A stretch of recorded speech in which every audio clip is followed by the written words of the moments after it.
은혜의 언약에 대해서 함께 배워가고 있습니다. 이건 행위 언약 다음에 세워진 둘째 언약인데요. 하나님께서 에덴 동산에서 아담과 인류에게 그 행위 언약 혹은 생명 언약을 주셨습니다. 아주 좋은 선물이었죠. 이건 결국 하나님 자신을 사람한테 주시는 언약이었습니다. 근데 아담은 그리고 인류는 이걸 거부했습니다. 생명의 언약을 거부한 거, 이건 하나님 그분을 거부한 거였죠. 그래서 사람은 하나님을 잃게 되었고요, 생명을 잃어버리게 되었습니다. 다시 말하면 하나님을 누리던, 하나님을 인조이하던 그 교제가 끊어져 버린 겁니다. 죄와 비참한 가운데 그냥 그렇게 있다가 멸망하게 된 겁니다. 근데 우리 하나님께서 이걸 그냥 두고 보지 않으셨죠. 창세기 3장을 보면 아담의 이름을 부르시면서 내가 어디 있느냐 하시면서 이 사람한테, 이 죄인한테 다가와 주셨습니다. 그리고 또 하나의 언약, 은혜의 언약을 세워 주셨습니다. 구원의 은혜를 베푸시겠다는 그 약속을 주신 겁니다. 이렇게 우리는 창세기 3장에서, 그러니까 사람의 범죄의 현장, 바로 거기에서 주께서 새로운 일을 시작하시는 걸 보게 됩니다. 오늘은 이 은혜 언약이 그 구약과 신약 아래에서 각각 어떻게 시행되는지 이걸 같이 생각하려고 합니다. 먼저 72쪽에 33문이 있는데요. 33문을 함께 고백하겠습니다. 제가 33문을 읽겠습니다. 33문, 은혜 언약은 언제나 하나의 동일한 방법으로 시행되었습니까? 답. 은혜 언약은 언제나 동일한 방법으로 시행된 것이 아니고 구약 시대와 신약 시대에 다르게 시행되었습니다.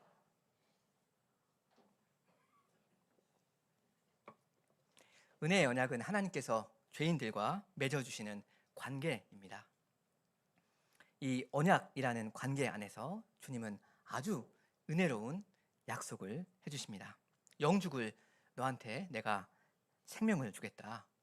구원의 은혜를 이제 베풀어 주겠다. 나를 너한테 주겠다.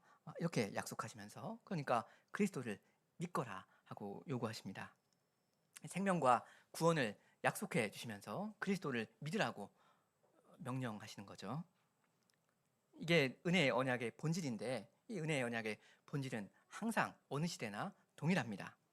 근데 이 은혜의 언약이 구약 아래에서 시행되던 이 방식은 이게 지금 신약 아래에서 시행되는 방식과는 달랐습니다.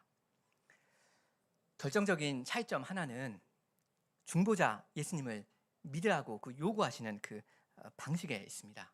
구약 아래에서도 주님이 요구하신 건 그리스도를 믿어라 이거였고, 지금 신약 아래에서도 똑같이 그리스도를 믿어라 이걸 요구하시잖아요. 그러니까 요구사항은 똑같은데 이 그리스도를 하나님께서 사람들한테 보여주시는 그 방식에 적지 않은 차이가 있었습니다. 죄인들한테 그리스도를 믿으라고 요구를 하시려면 일단은 이 그리스도가 어떤 분인지를 알려주셔야 할 거 아닙니까? 이 그리스도가 누구인지를 죄인이 알아야만 뭐 믿든지 말든지 하잖아요. 그러니까 어찌하든 하나님께서 이 중보자 그리스도를 죄인들한테 보여주셔야 했는데요. 이 그리스도를 보여주시는 그 방식에 신구약에 적지 않은 차이가 있었습니다.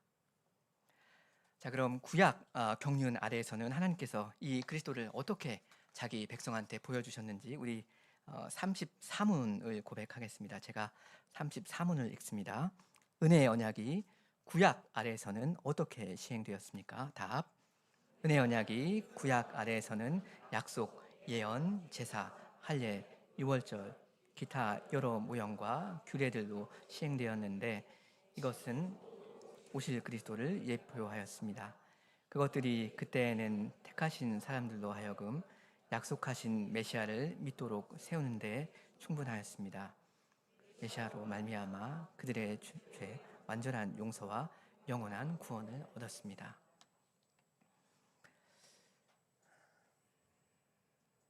이 구약이라는 말은 옛 언약이라는 뜻이지 않습니까? 옛 언약이라는 말은 이 새 언약의 반대말이겠습니다. 우리가 지금 요즘에 경험하고 있는 이 은혜 언약은 새 언약인데 이게 항상 새 언약은 아니었던 거죠. 한때는 옛 언약이었습니다. 이 지금 말하는 구약 시대에도 죄인들은 오직 예수 그리스도를 믿음으로 그 은혜 언약의 혜택, 그 구원이라는 것을 받아 누렸는데, 그렇다면 어떻게 하나님께서 이 죄인들로 하여금 이 메시아 예수님을 믿게 하셨는가? 이게 지금 관건인데요. 여러분, 여기 보면 하나님이 그때는 예수님을 어떻게 보여주셨습니까? 여기 답에 나와 있죠. 은혜의 언약이 구약 아래에서는 약속, 예언, 제사, 할례, 유월절, 기타 여러 오형들과 규례들로 시행되었다 합니다. 여러분, 여기 여러 가지 나오는 거, 약속, 예언, 제사, 할례 하면서 쭉 나오는 거, 이것들의 공통점이 무엇입니까? 뭐 여러 가지로 설명할 수도 있겠지만 전부 미래를 가리킨다 하는 공통점이 있는 것 같습니다. 옛 언약은 새 언약을 가리켰습니다. 여기 34문답에 나오는 것들은 다 나중 것을 가리키는 것입니다. 먼저 여러 가지가 나오는데요. 먼저 약속 그리고 예언하죠. 이건 뭐 말 자체가 당연히 미래에 있을 어떤 것에 대한 어떤 일에 대한 말씀입니다. 그 다음에는 제사가 나오는데 구약의 이스라엘 백성이 드렸던 그 많은 제사들, 이게 다 미래에 드려질 그 단번의 십자가 제사, 이걸 가리킨다는 거 여러분 잘 알고 계시죠? 그 다음엔 할례입니다. 이건 미래에 제정될 그 신약의 세례를 가리키는 거였죠. 그 다음 유월절인데 이건 미래에 제정될 신약의 무엇을 가리키는 거였습니까? 신약의 그렇죠, 성찬을 가리키는 거죠. 구약의 모든 모형과 규례들은 미래에 있을 어떤 것을 가리키는 거였습니다. 근데 것이라고 하면 조금 안 맞죠. 구약은 장차 오실 그리스도를 예표하는 거였습니다. 아직은 오시지 않은 그리스도를 먼저 미리 이런 방식으로, 이런 모형들로 표시를 해 주신 겁니다. 그러니까 여기 나오는 구약의 약속, 예언, 제사, 할례, 유월절, 기타 여러 모양과 규례들은 그리스도를 직접 보여주었다기보다는 오실 그리스도를 가리킨 것이었습니다. 뭐 너무나 당연한 말이지만 뭐 제사, 할례, 유월절 이런 건 그리스도가 아니잖아요. 뭐 유월절, 뭐 할례 이게 그리스도입니까? 아니잖아요. 이것들은 일종의 표지판이었습니다. 뭐 전방 몇 미터에 뭐가 있다, 뭐 이런 거요. 그분을 멀리서 가리키면서 보여주는, 간접적으로 보여주는 흐릿한 그림이었습니다. 그러니까 이게 그 구약 시대 그 백성의 입장에서는 아주 속 시원하게, 시원스럽게 선명하게 볼 수 있는 그런 그림은 아니었을 수도 있습니다. 좀 이 사람들 보기에는 좀 많이 답답했을 수도 있겠다 싶습니다. 골로새서 2장 17절을 보면 구약의 절기들은 장래 일들의 그림자이지만 그 실체는 누구시다라고 하죠. 그 실체는 그리스도인이라 하지 않습니까? 그림자, 실체. 그러니까 구약 백성이 본 것은 아주 엄밀히 말하면 그리스도 그분은 아니었다, 이렇게 할 수도 있을 겁니다. 그리스도의 그림자를 본 거니까요. 이게 뭔 말인지 여러분한테 좀 더 와닿게 설명을 어떻게 하면 잘 할 수 있을까, 이걸 제가 고민을 하다가 번뜩 생각난 게 있었는데, 그 히든싱어입니다. 여러분 그 프로그램 아시죠? 그 진짜 가수랑 그 모창가들이 이렇게 나와가지고 이렇게 가수 그 노래 대결하는 거예요. 저는 뭐 그걸 많이 보진 않았는데, 근데 알고 보니까 히든싱어의 참가자들은 다 그 실루엣이 똑같이 생겼더라고요. 실제로 그 모창하는 사람들 뒤에서 이렇게 그 실시간으로 조명을 쏴가지고 이렇게 그렇게 할 수도 있겠지만, 그렇게 하면 실루엣만으로도 누가 진짜 가수인지 뭐 덩치를 보고 이렇게 머리 모양 보고 대충 알아맞힐 수가 있으니까 그럼 너무 재미가 없으니까 그냥 이렇게 그냥 똑같이 해놓은 것 같은데요. 아무튼 이런 걸 보면 우리가 그 실루엣만 봐도 그 사람의 특징을 대강 알 수는 있겠구나 하는 걸 뭐 생각은 할 수 있겠습니다. 실루엣을 진짜로 보여주면 그 사람이 어떤 사람인지 알 수 있으니까 진짜 실루엣은 안 보여준다 뭐 이거잖아요. 그 히든싱어에서는. 그러니까 그림자라는 것은 그 원형, 그 실체가 되는 사람의 윤곽, 그 아웃라인은 정확히 보여주는데 그 디테일, 뭐 눈, 코, 입 이런 디테일 이런 것을 많이 보여주고 뭐 그런 것은 아닙니다. 사실 거의 디테일은 다 빠져 있는 거죠. 그러니까 이 그림자라는 게 한편으로는 그 실체에 대한 정확한 정보를 어느 정도 주는 게 사실이고요. 또 다른 한편으로는 아쉬움을 많이 남기기도 합니다. 속 시원하게 그 실물을 딱 이렇게 보여주는 건 아니니까요. 근데 바로 그렇기 때문에 그림자는 그 실체를 소망하게 만듭니다. 여러분이 가족과 함께 그 히든싱어를 보고 있는데 어떤 사람이 나와가지고 이렇게 노래를 부르는데 예를 들어서 그 사람의 실루엣을 여러분이 보고 있다고 그냥 가정을 해보죠. 근데 이 사람이 너무나도 기가 막히게 노래를 잘합니다. 진짜 가수보다 노래를 더 잘합니다. 실력이 뭐 역대급입니다. 그럼 그 사람이 어떤 사람일까? 저 실루엣 뒤에 가려져 있는 저 사람은 어떤 사람일까? 이게 자연스럽게 궁금해지지 않습니까? 얼굴은 어떻게 생겼을까? 나이는 어떻게 될까? 그 사람을 이름은 뭘까? 뭐 하는 사람일까? 그 사람을 더 선명하게 보기를 원하게 되어 있죠. 다시 말하면 그 실체를 보는 걸 소망하게 된다 이겁니다. 구약의 그림자들이라는 게 아마 이런 것이었을 겁니다. 그림자는 그 실체를 갈망하게 만드는 겁니다. 사람이 어떤 분의 그림자를 보고서 그 실체 되시는 그분의 진가가 어떻겠다 하는 걸 이걸 어렴풋이라도 감지하게 된다면 당연히 그분을 직접 보는 걸 원하게 될 겁니다. 그렇죠? 그분을 간절히 소망하게 되는 겁니다. 그분 자신을. 구약시대에 하나님께서 뭐 예언, 제사, 뭐 유월절, 할례 이런 모형과 규례들 이런 것들을 보여주신 건 그건 그 그림자를 주구장창 보고 있어라. 그 그림자에 집중하거라. 이건 아니었지 않습니까? 그 그림자가 가리키고 있는 그 오실 메시아를 믿음의 눈으로 보고 그분을 열망하면서 그분을 믿으라는 거였죠.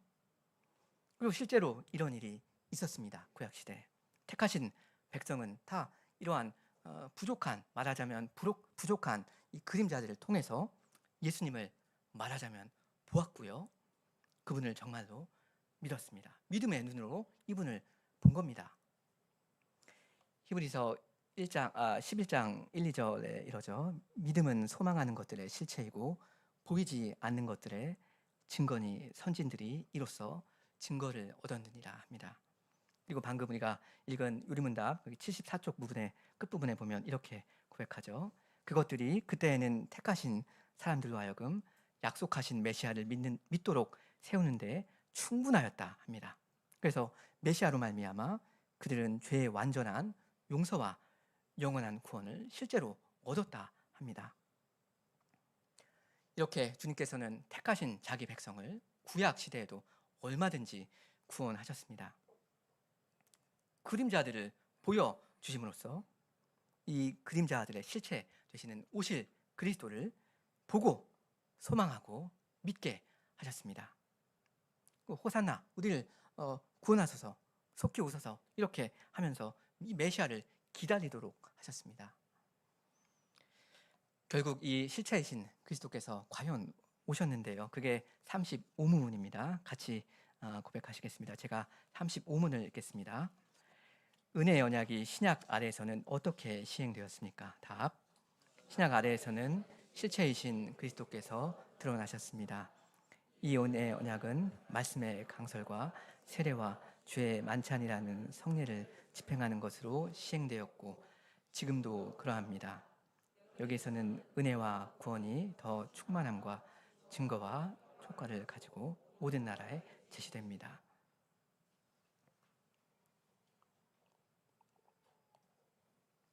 여기 제일 처음에 신약이라는 말이 나오죠. 새 언약입니다. 옛 언약의 반대말이죠. 신약 그러니까 새 언약은 구약 그러니까 옛 언약과 반대되는 개념입니다. 그러니까 구약, 신약 이렇게 두 언약이 나오고 이게 지금 대조가 되고 있는 거죠. 여러분 아시다시피 우리 웨스트민스터 표준문서에서는 하나님과 사람 사이에 맺으신 언약을 크게 보면 두 가지로 정리하고 있죠. 이게 뭐죠? 행위 언약, 은혜 언약 이 두 가지죠. 근데 이 은혜 언약을 다시 두 언약으로 나눠서 정리하고 있습니다. 그게 뭐죠? 구약, 신약, 옛 언약 그리고 새 언약입니다. 근데 성경 어떤 곳들을 보면 이 두 언약, 구약과 신약을 아주 극명하게 대조하면서 설명을 하기도 하는데요. 이 구약과 신약을 대조한다 할 때 정확히 어떤 두 언약을 지금 대조하고 있는 건지 그걸 여러분이 할 수 있으면 잘 이해를 하시면 좋겠습니다. 그래서 그걸 좀 설명을 드리려고 하는데요. 신약이 이 구약보다 훨씬 더 좋은 것이다 하면서 이 신약을 이 구약과 아주 대조하는 부분들이 있는데 여기서 대조되는 이 구약이라는 이 옛 언약이라는 거 이게 정확히 뭔지 이걸 알고 계시면 좋겠습니다. 참고로 이 신약을 구약 시대 전체와 이렇게 대조하는 것도 물론 한편으로는 맞겠습니다. 왜냐하면 구약 시대 전체가 약속의 시대였고 신약 시대는 성취의 시대이니까요.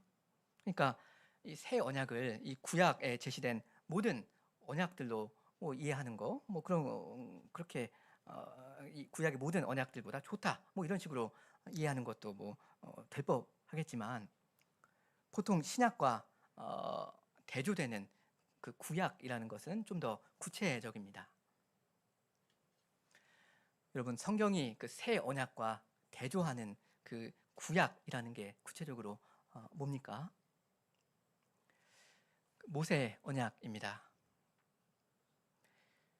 성경이 이 새 언약과 대조시키는 것, 대립시키는 것은 아브라함 언약도 아니고요, 다윗 언약도 아니고요, 모세 언약입니다. 일단 아브라함 언약이 뭡니까? 그 창세기 12장에서부터 하나님께서 주신 그 약속이죠. 아브라함을 인하여 땅의 모든 족속이 복을 얻도록 해주시겠다는 그 약속이요.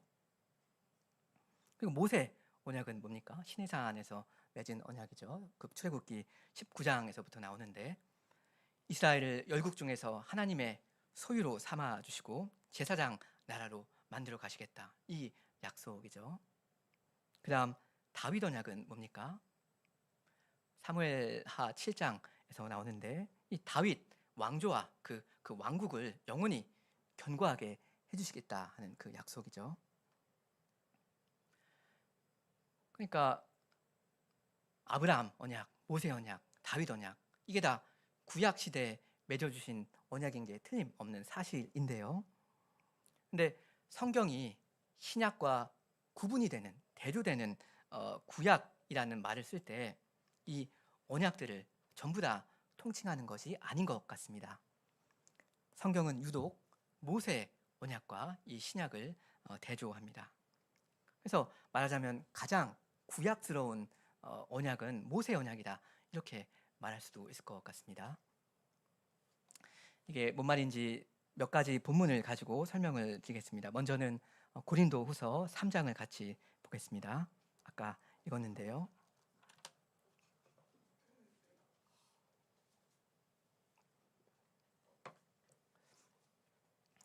지금 문제는 성경이 신구약을 대조할 때 정확히 어떤 구약이랑 대조하느냐 이 이야기입니다. 고린도후서 3장 6절을 보시면 저가 또 우리로 새 언약의 일꾼되게 만족해 하셨다 라고 해서 새 언약 혹은 신약이라는 말이 나오고요. 그 다음에 조금만 내려가셔서 14절을 보시면 구약, 그러니까 옛 언약이라는 말이 나옵니다. 그렇죠? 14절에 그러나 저희 마음이 완고하여 오늘까지라도 구약을 읽을 때, 그다음에 쭉 이야기하죠. 그러니까 신약이라는 말 나왔고 구약이라는 말 나왔습니다. 그러니까 맥락은 구약과 신약을 대조하면서 대립시키는 그런 이야기인데요. 아까 대강 3장을 다 읽긴 했습니다. 여기 여러 가지 대조되는 짝꿍들이 막 나옵니다. 뭐 구약의 중보자 모세와 신약의 중보자 예수님을 대조하고, 뭐 모세와 때로는 모세와 이 바울을 대조하기도 하고, 뭐 이런 식으로요. 아무튼 우리한테 지금 중요한 건 신약과 대조가 되는 그 구약이 정확히 어떤 언약인가 이건데, 한마디로 모세 언약입니다. 왜냐하면 아까 우리가 읽었지만 이 맥락 전체가 다 모세 이야기를 하고 있거든요. 여기 뭐 돌에 써서 새긴 죽게 하는 의문의 글자의 직분, 뭐 정죄의 직분, 모세 얼굴에 없어질 영광, 이게 다 그 이야기 아닙니까? 시내산 그 모세. 그러니까 포인트는 신약과 대조가 되고 있는 구약은 다른 게 아니라 모세 언약이다 이겁니다. 그 다음은 갈라디아서 4장을 좀 같이 보겠습니다. 갈라디아서 4장 24절입니다.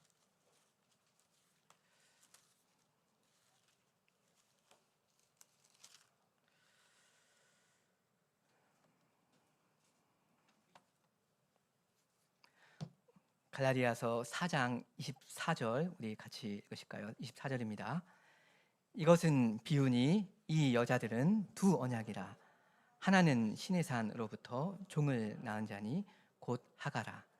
이게 하갈 그리고 사라 이야기인데, 여기 두 언약이라는 말이 나오죠. 처음 것은 어떤 언약이냐 하면 시내산으로부터 종을 낳은 자에 해당되는 언약입니다. 이게 어느 언약입니까? 모세 언약이죠. 시내산 하니까요. 둘째 언약, 그러니까 새 언약과 대조되고 있는 옛 언약은 아브라함 언약도 아니고 뭐 다윗 언약도 아니고요. 모세 언약입니다. 여기서도 그렇죠. 마지막으로 한 가지 본문만 더 보면 좋겠습니다. 히브리서 8장입니다.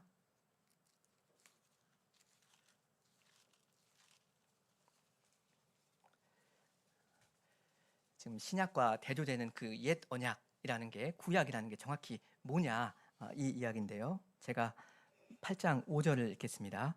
저희가 섬기는 것은 하늘에 있는 것의 모형과 그림자라. 모세가 장막을 지으려 할 때 지시하심을 얻음과 같으니 가라사대 삼가 모든 것을 산에서 내게 보이던 본을 조차 지으라 하셨느니라. 우리한테 지금 중요한 건 여기 모세 이야기가 나오고 있다는 사실입니다. 계속 6절부터 계속 봅니다. 그러나 이제 그가 더 아름다운 직분을 얻으셨으니 이는 더 좋은 약속으로 세우신 더 좋은 언약의 중보시라. 여기 끝에 6절 끝에 더 좋은 언약이라는 말이 나오네요. 그러니까 아까랑 똑같은 이야기입니다. 언약이 두 개가 있는데 어떤 언약이 다른 언약보다 더 좋다, 이 말입니다. 7절이요. 7절 저 첫 언약이 무마였다면 둘째 것을 요구할 일이 없었으려니와. 여기 첫 언약이라는 말이 나오고요. 그리고 둘째 것이라는 말도 나오죠. 둘째 것은 당연히 둘째 언약입니다. 그렇죠? 그러니까 첫 언약 그리고 둘째 언약 했으니까 뭐 중간에 뭐 다른 거가 끼어들 그럴 틈이 없는 거죠. 언약 버전 뭐 1.5 뭐 이런 게 있는 게 아닙니다. 그리고 언약이 3개다, 4개다 이런 것도 아니고 딱 2개의 언약입니다. 성경이 언약을 이런 식으로 정리할 때가 있는 겁니다. 그 언약이 2개인데 왜냐하면 새 언약이 마지막 최종적인 언약이니까 그렇습니다. 이 새 언약 말고 다른 무슨 진짜 새 언약 그런 건 없거든요. 그러니까 첫째 언약은 당연히 옛 언약이고요. 둘째 언약은 당연히 새 언약입니다. 여기서 8절입니다. 저희를 허물하여 일렀으되 주께서 가라사대 볼지어다 날이 이르니니 내가 이스라엘 집과 유다 집으로 새 언약을 세우리라. 이건 예레미야 인용인데요. 여기 8절에 새 언약, 그러니까 신약이라는 말이 나옵니다. 우리가 지금 알고 싶은 건 그럼 그럼 옛 언약은 무엇이냐 하는 이건데 그 답이 9절에 나옵니다. 또 주께서 가라사대 9절입니다. 또 주께서 가라사대 내가 저희 열조들의 손을 잡고 애굽 땅에서 인도하여 내던 날에 저희와 세운 언약과 같지 아니하도다. 여기까지요. 여기서 말하는 언약은 어떤 언약입니까? 모세 언약이죠. 새 언약과 대조되고 있는 옛 언약이라는 것은 다른 게 아니라 모세 언약입니다. 세 번 다 그랬죠. 아브라함 언약도 아니고요. 다윗 언약도 아니고 모세 언약입니다. 그러니까 종합하면 하나님께서 그 출애굽기 19장, 20장에서부터 시내산에서 세워주신 이 모세 언약이야말로 그거야말로 신약이 말하는 구약인데요. 구약, 그러니까 그 옛 언약이라는 그 이름답게 이 모세 언약은 정말로 옛 언약입니다. 여기 8장 13절을 보시면 새 언약이라 말씀하셨음에 첫 것은 낡아지게 하신 것이니, 그러니까 첫 언약은 낡아지게 하신 것이니 낡아지고 쇠하는 것은 없어져 가는 것이라 하거든요. 그러니까 모세 언약은 낡아지고 쇠하는 것이고요, 없어지는 것입니다. 10장 9절 그 히브리서 10장 9절 하반절을 봐도 그런 비슷한 말씀이 있거든요. 그 첫 것을 폐하심은 둘째 것을 세우려 하심이니라. 그러니까 모세 언약은 정말로 옛 언약입니다. 옛날 그때 있었던 언약입니다. 실제로 로마서나 뭐 갈라디아서, 히브리서 이런 데 여러분 보시면 우리가 더 이상 이 모세 언약, 과거의 그 옛 언약 아래 있지 않다는 걸 굉장히 강조하거든요.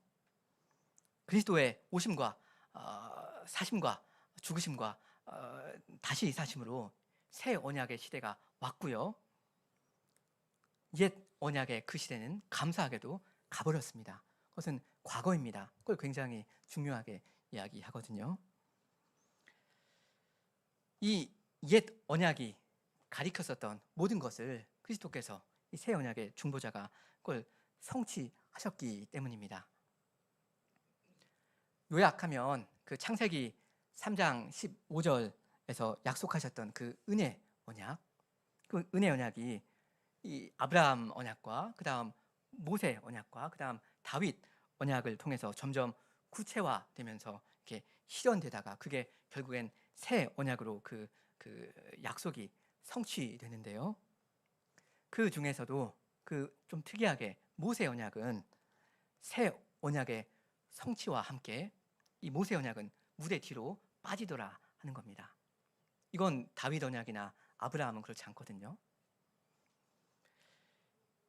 새 언약이 얼마나 좋은 건지를 이 신약 성경이 설명을 해주면서 이 새 언약을 모세 언약, 그러니까 옛 언약과 아주 대비를 시키는 겁니다.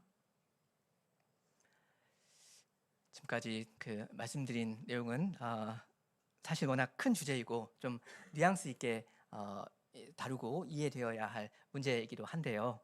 이것과 관련해서 저는 오늘 여러분께 한 가지만 말씀을 좀 드리려고 합니다. 그게 뭐냐면 이 모세 언약은 다른 게 아니라 은혜 언약이었다 하는 겁니다. 모세 언약은 은혜 언약이었습니다.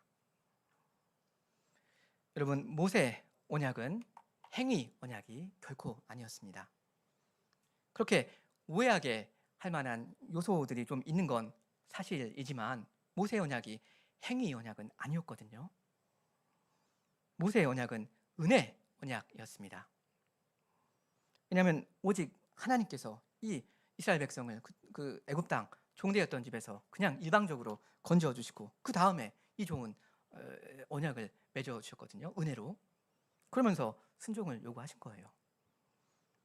모세 언약에 대해서 우리가 사실 여러 가지 측면들을 이야기할 수 있겠지만 한 가지는 분명합니다. 모세 언약은 너무나도 은혜로운 언약이었습니다. 은혜 언약이었습니다. 근데 신약 성경은 이 은혜로운 언약을 옛 언약이라고 하면서 때로는 마치 이 옛 언약, 이 모세 언약이 별로 은혜롭지 않았던 것처럼 말을 하기도 합니다. 오늘 읽은 고린도후서 3장이 그런 내용이기도 하고요. 왜 이렇게 하는 겁니까? 그렇게 은혜로웠던 그 모세 언약을 왜 그렇게 말하자면 하대를 하는 것입니까? 이걸 우리가 여러 가지로 설명할 수가 있겠는데 그 이유 중에 하나는 이건 신약의 중보자 예수 그리스도 때문일 것입니다. 구약의 중보자는 모세였거든요. 모세와 대비되는 분 그리스도이십니다. 모세와 그리스도를 여러분 어떻게 비교하겠어요? 모세는 이만큼, 그리스도는 이만큼 이렇게 할 겁니까? 그리스도는 모세를 대체하십니다. 그래서 모세는 뒤로 반드시 물러가야 합니다.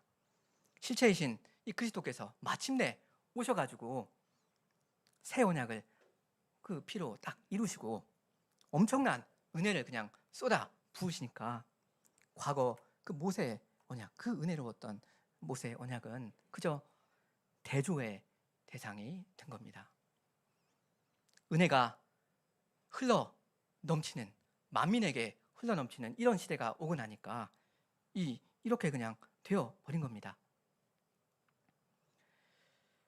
율법과 은혜, 이렇게 말하자면 이분법으로 대조를 극단적으로 하면서 이런 방식으로 이 신약 시대의 그 은혜로움을 이런 방식으로 부각시키는 그런 논증 방식입니다.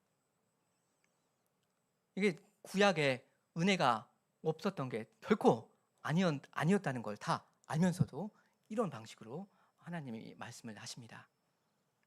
그럼 마치 그 달빛이 밤중에는 온 세상을 꽤나 밝게 비추다가도 그 보름달 뜨면 굉장히 밝거든요. 일단 해가 떠버리면 그 달 자체가 안 보이는 것처럼 숨어버리는 것처럼 되는 그런 거랑 좀 비슷할 것 같습니다. 지난 주일에 제가 드린 말씀 혹시 기억하십니까? 그 행위 언약, 에덴 동산에서 처음 맺었던 그 행위 언약 혹은 생명의 언약, 이게 얼마나 사실 은혜로웠는지 그걸 우리가 알아야만, 제대로 알아야만, 그래야만 그 후에 맺어진 이 은혜 언약이 얼마나 그보다 배나 은혜로운지 그걸 우리가 제대로 체감할 수 있다, 그렇게 말씀 주셨거든요. 근데 이 논리를 그대로 여기에도 적용할 수가 있을 것 같습니다. 이 은혜 언약의 두 가지 시행 방식, 구약과 신약, 여기에도 비슷하게 적용을 할 수가 있을 것 같습니다. 그러니까 우리가 구약을 부지런히 읽고 하나님께서 이 구약 백성한테 얼마나 놀랍고 풍성한 은혜를 주셨는가, 이걸 우리가 깨달아 가야 합니다. 그래야 우리 신약 백성이 누리고 있는 이 복이 어떠한지를 우리가 제대로 느낄 수가 있을 겁니다. 구약을 잘 모르면 신약을 잘 알기가 어렵습니다. 그런가 보다 할 겁니다.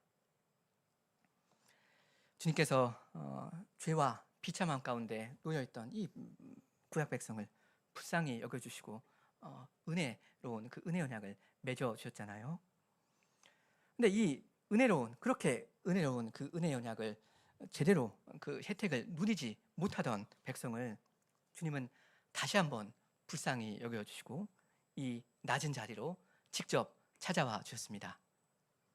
이게 뭐냐면 그리스도 안에서 여러분을 찾아와 주신 겁니다.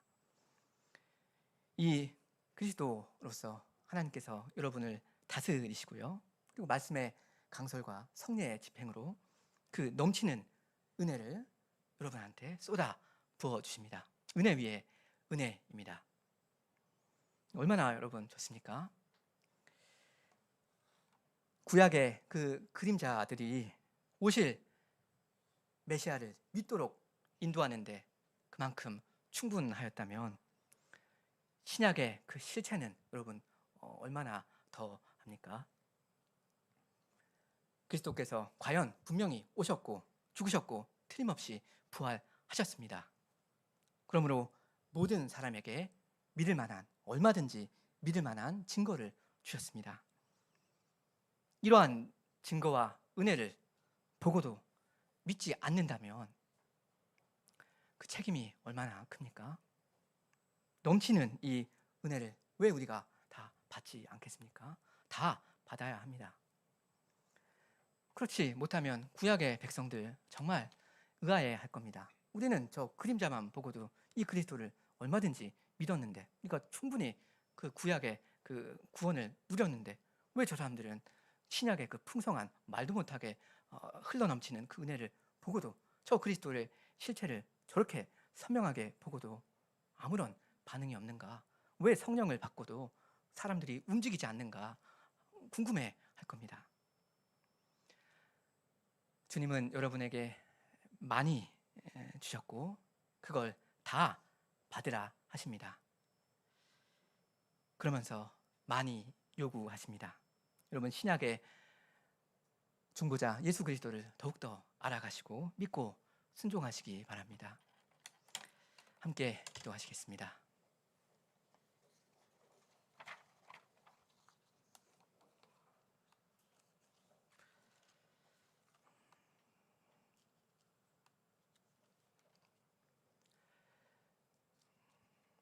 주님, 영원한 멸망 가운데 처해있던 죄인들에게 주님께서 찾아와 주셨으며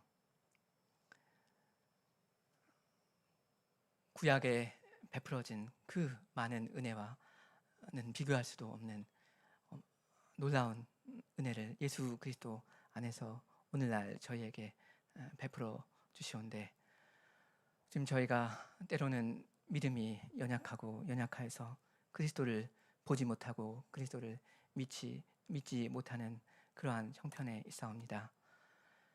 주님, 저희의 믿음 없는 것을 불쌍히 여겨주시고 저희에게 믿음을 더욱 주시옵소서.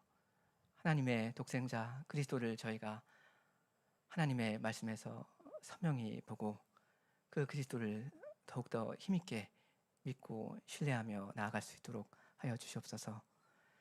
그러므로 저희가 주 예수 그리스도를 저희의 왕으로 섬기는 이 사실이 저희의 생활 가운데 점점 더 뚜렷해지며 하나님께 모든 영광이 돌아가게 하여 주시옵소서. 예수님의 이름으로 기도합니다. 아멘.